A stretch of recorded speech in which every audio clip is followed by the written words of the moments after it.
We're going to finish up in discussing free will and how another person can affect another individual's free will. As just to remind us that what we spoke about before was the Or HaChaim in the incident of Yosef and his brothers, that they threw him into the pit because of the fact that killing him with their bare hands is not indicative that he's worthy of death, that perhaps a human being's intervention can take away divine decree. That was the view of the Or HaChaim, and we mentioned the Zohar as well, that if he was placed in a pit of snakes and scorpions, and if a person's righteous, then God can perform a miracle for him, and he would be able to be saved. But in the hands of human enemies, few are those who are able to be saved, and that is why Reuben says, let's take him away from the brothers in order to save him from their hand. Means if God's will is for him to be saved, then if he has merits that can protect him, he can be saved. That was the view of the Zohar. We also mentioned that through that level of free will, that a person can have, if I can actually affect someone's destiny from the negative, then I can also affect it on the positive, which means if a person would, God forbid, want to kill someone and has that effect, that also means that when they give charity, it also has an effect, and that person would not necessarily have received the charity if not for the fact that you have came in and helped them out. So that in that scenario, it shows that free will is a positive aspect, that you can change a person's destiny, even on the positive side. We also mentioned the concept from the Chinuch that explains that when it comes to revenge and a grudge, that at the end of the day, it shouldn't be in our power to take revenge and a grudge because of the fact that this must be God's will that this happen. And the basic error that people have is that people believe that the author of the harm is the one who did it. It's a basic error because any harm that comes in one's way is because of one's own spiritual account, and therefore blaming others is inappropriate. Therefore, we're going to just follow up now and get to the general level of conclusion according to Rabbi Tatz's book on free will. So he explains the idea as follows. The Netziv explains about Reuben, that Reuben was confident that Yosef would be saved among snakes and scorpions because of his personal merit, but not amongst his brothers. And that means he was happy to throw him into the pit because Reuben was confident that he would actually be saved. And as we mentioned the other time, because human free will override divine providence, and therefore he says that when Yosef was sent by Yaakov, when Yosef was sent by Jacob, he was sent by Jacob. Yosef was chosen because of the fact that the mission involved danger, and when you're in place of danger, you need extra divine merit. And Yaakov calculated that Yosef's merit would certainly be great enough to protect him. And though he knew that the brothers harbored animosity towards him, he felt that Yosef's merit would be sufficient to protect him against that.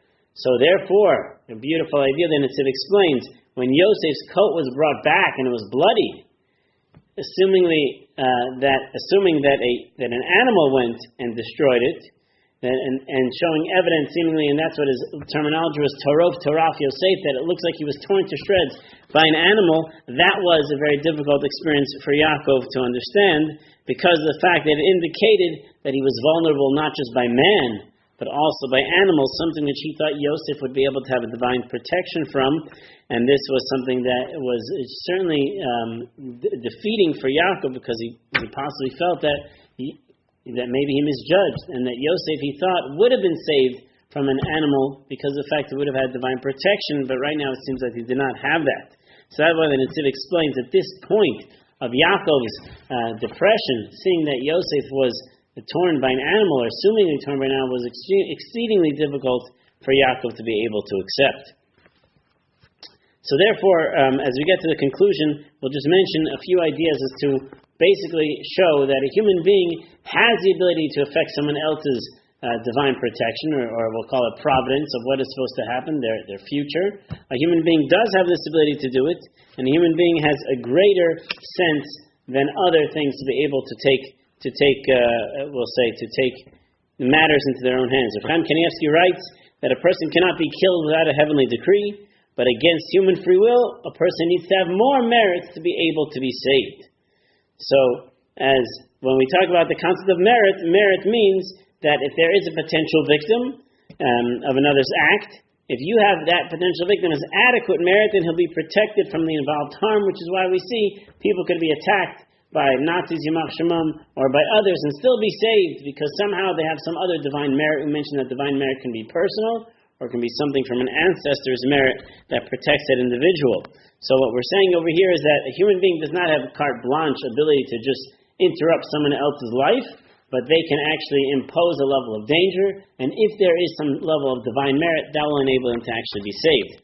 So therefore, he gives an example of Mordechai. Mordechai was impervious to Haman's aggression, and he was able to inflame Haman's anti-Semitism to the point that it brought Haman down and brought him to self-destruction. How could that be possible? Except for the fact that Mordechai understood that he had some level of divine protection for this, and therefore he knew that he was protected against Haman, and he was able and enabled him to employ his unusual strategy, not something that we can necessarily do on a regular basis. He continues on. So the first idea is that of merit, that a person could have extra merit, and that's the primary idea. Through your extra merits that you have, whether it's personal or through ancestors, that is the greatest protector against an evil perpetrator or someone acting against someone acting with their own free will. Second concept is a person has to act as a Baal Bechira. A Baal Bechira, a person with free choice, real free choice. It varies in the status of the person. So a person who lives on a low level of divine providence, that person has very little power to change the course of another's life, let alone the course of Jewish history. The actions of those who function as part of the natural world do not amount to much more than aspects of the material, meaning a person who is basically a physical-based human being who doesn't have any pure free will associated with them in a spiritual level, that individual is not going to actually really create and change somebody else's free will. It must be that God is getting involved with this. That is a little difficult for us to understand, but we'll read that idea. So again, one is merit, second one is power of the agent, and the next one is individuals. A person the ability to put a person in danger is simply based on the individual, but if it was a group, then that's obviously that would be a divine decree.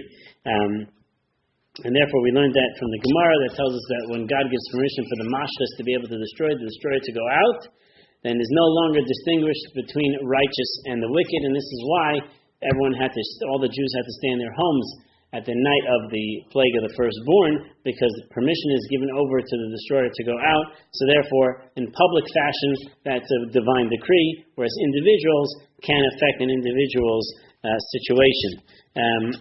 If there's war, so then wars are subject to the operation of special divine oversight and direction. And also, lastly, kings and others with major political power. Leid malachim biyad Hashem, the heart of a king is in God's hand. A king and a major political figure who have dominion over masses, their power is always in line with part of the greater plan. They cannot shift the greater plan of history by simply their free will alone. It must be part of God's plan, and therefore they act somewhat as puppets in enabling that which God actually wants to happen. So therefore, in summation, what we're dealing with is, the fact is most sources will agree, even though there are those that would potentially assume to disagree. The majority of sources agree to this, and even those that would potentially disagree to this idea that we're going to summarize, they can be read in another way as well. And those which usually are posed on the opposite sides of this viewpoint, which would be Rav Sadigan and Cholos Halevavos, can actually be read to agree with the Zohar and the Or Chaim and others, and basically saying that humans are capable of causing danger, and dangers that are new, and that they're also subject to divine control.